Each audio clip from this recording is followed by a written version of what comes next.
కొడంగల్ అభివృద్ధి పనుల్లో అలసత్వం వహించే అధికారులపై చర్యలు తప్పవన్నారు తెలంగాణ సీఎం రేవంత్ రెడ్డి. నిర్లక్ష్యంగా వ్యవహరిస్తే సస్పెన్షన్ తప్పదని వార్నింగ్ ఇచ్చారు.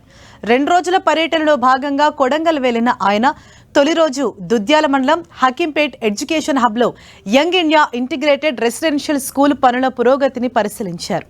అనంతరం నియోజకవర్గ అభివృద్ధి పనులపై సమీక్ష నిర్వహించారు. హకీంపేట్ ఎడ్యుకేషన్ హబ్లో నిర్మాణ పనులు నిదానంగా సాగటంపై అసంతృప్తి వ్యక్తం చేసిన సీఎం పనులు వేగవంతం చేయాలని అధికారులను ఆదేశించారు. నెలవారీ పురోగతిని ఎప్పటికప్పుడు తనకు తెలపాలన్నారు. పనుల్లో అలసత్వం వహించే అధికారులపై చర్యలు తప్పవని హెచ్చరించారు.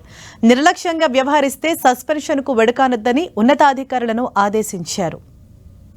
అభివృద్ధి పనుల కోసం భూములు కోల్పోయిన రైతులకు ప్లాట్ల కేటాయింపులో జాప్యంపైన అధికారులపై ఆగ్రహం వ్యక్తం చేశారు సీఎం రేవంత్ రెడ్డి. వచ్చే వారంలోగా ప్లాట్ల పట్టాలు లబ్ధిదారులకు అందజేయాలన్నారు. ఎడ్యుకేషన్ హబ్లో ఇంజనీరింగ్ కళాశాల, హాస్టల్స్ నిర్మాణ పనులతో పాటు వెటర్నరీ కళాశాల నిర్మాణ పనులను సీఎం పరిశీలించారు. ప్రభుత్వ మెడికల్, నర్సింగ్, ఫిజియోథెరపీ, పారామెడికల్ కళాశాలల నిర్మాణ పనుల్లో వేగం పెంచాలని అధికారులను ఆదేశించారు.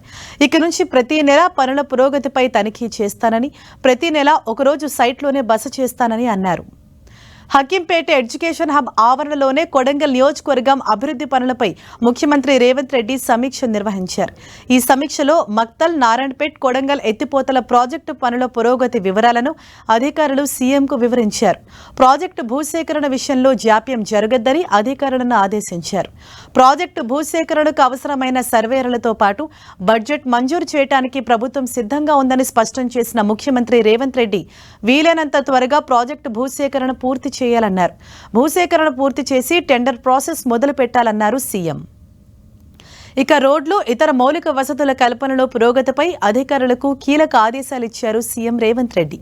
గ్రామ పంచాయతీ భవనాలు నిర్మించాలని ఏఈ స్థాయి అధికారులను నియమించి నిరంతరం పనులు పర్యవేక్షించాలన్నారు. ఇవాళ 2వ రోజు కొడంగల్ పర్యటనలో భాగంగా స్థానిక నాయకులు, అధికారులతో సర్పై సమీక్ష నిర్వహించనున్నారు సీఎం రేవంత్ రెడ్డి.